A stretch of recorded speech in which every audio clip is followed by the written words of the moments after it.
तरीके से काम करना चाहिए, लेकिन हाल में देखने को मिला है कि ये चुनाव आयोग पूरी तरह सरकार के इशारे में काम कर रहा है, या यूँ कहें कि पूरी तरह समर्पित होकर सरकार के लिए काम कर रहा है। हमने उत्तर प्रदेश के उपचुनावों में देखा है कि किस तरह वोटों की धांधली हुई, कि किस तरह बीजेपी ने मनमानी करी और लगातार चुनाव आयोग को शिकायत करने के बावजूद भी चुनाव आयोग ने कोई भी एक्शन नहीं लिया। और इसी के साथ यह भी देखने को मिला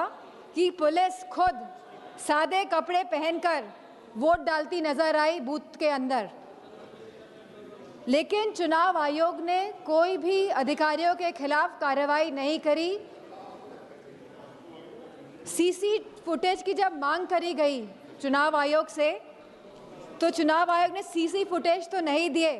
इसी के साथ एक ऐसा कानून लेके आई है जहां पे कहा गया है कि 45 दिन के अंदर सीसी फुटेज हटा दिए जाएंगे। चुनाव आयोग पूरी तरह से पूर्ण तरीके से पक्षपाती स्वरूप में नजर आ रहा है, और ये हम इसलिए भी कहना चाहेंगे कि चुनाव आयोग का जो ये स्वरूप बदला है वह इसीलिए बदला है जब से चीफ जस्टिस ऑफ इंडिया को हटाकर यूनियन मिनिस्टर को अपॉइंटमेंट ऑफ इलेक्शन कमीशन में लगाया गया है। तो कहीं ना कहीं जो बिल पास हुआ दिसंबर 2023 में, जहां पे absolute legal immunity for any action by the election commission, इसके साथ साथ protection from accountability and scrutiny, जो इस तरह का सुरक्षा कवच एक चुनाव आयोग को दिया गया, इस वजह से चुनाव आयोग पूर्ण तरीके से समर्पित होकर सरकार के लिए काम कर रहा है। जो SIR की जो प्रक्रिया है, स्पेशल इंटेंसिव रिवीजन, यह रिवीजन के नाम पर नागरिकता कानून लागू किया जा रहा है। रिवीजन के नाम पर अध्यक्ष जी, चुनाव आयोग द्वारा प्रशासनिक निष्पक्षता के नाम पर किया जा रहा यह कार्य हमारी नागरिकता, लोकतंत्र और संवैधानिक नैतिकता की बुनियाद पर सीधा निशाना है। जहां चुनाव आयोग को समय समय पर मतदाता सूचियों के पुनरीक्षण का अधिकार है और वह ये निरीक्षण करता भी है एनुअल समरी रिवीजन ASR के द्वारा, वहीं इस SAR की अभूतपूर्व बात यह है कि एक ऐसी संस्था द्वारा नागरिकता का प्रमाण फिर से मांगा जा रहा है जिसे कानूनन इसका अधिकार प्राप्त ही नहीं है। अब तक चुनाव आयोग एक ऐसी संस्था रहा है जिसका उद्देश्य हर मतदाता को शामिल करने का रहा है, लेकिन इस SIR के माध्यम से मतदाता को शामिल करने का यह सिद्धांत उलटकर बाहर करने की दिशा में तब्दील होता जा रहा है। जहां बिहार में SIR कराया गया और लगभग 80 लाख वोटर्स को डिलीट किया गया, और यह सूची आज भी उपलब्ध नहीं हो पा रही है कि 80 लाख वोटर्स आखिरकार कौन थे। वहीं SIR के बाद भी अंतिम मतदाता सूची में लगभग 14 लाख से अधिक डुप्लीकेट वोटर्स पाए गए, और इसमें भी लगभग 3.5 मतदाताओं के दोनों वोटर ID कार्ड पर एक ही विवरण दर्ज कराया गया है।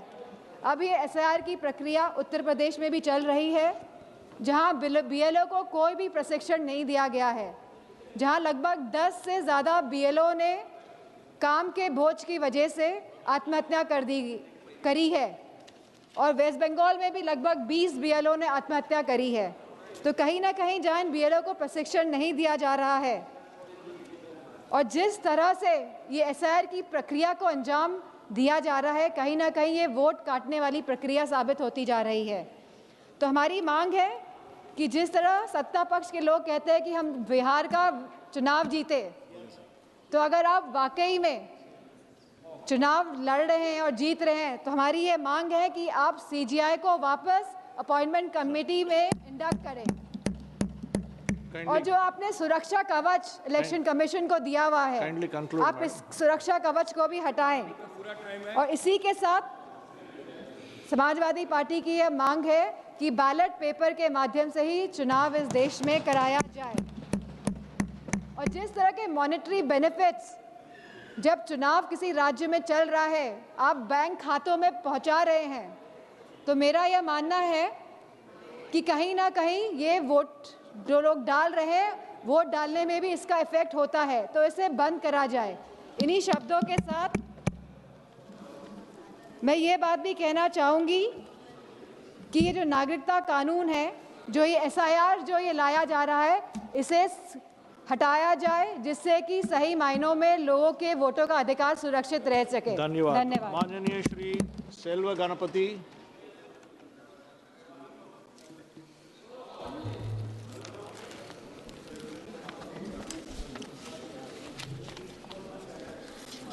மாண்புமிகு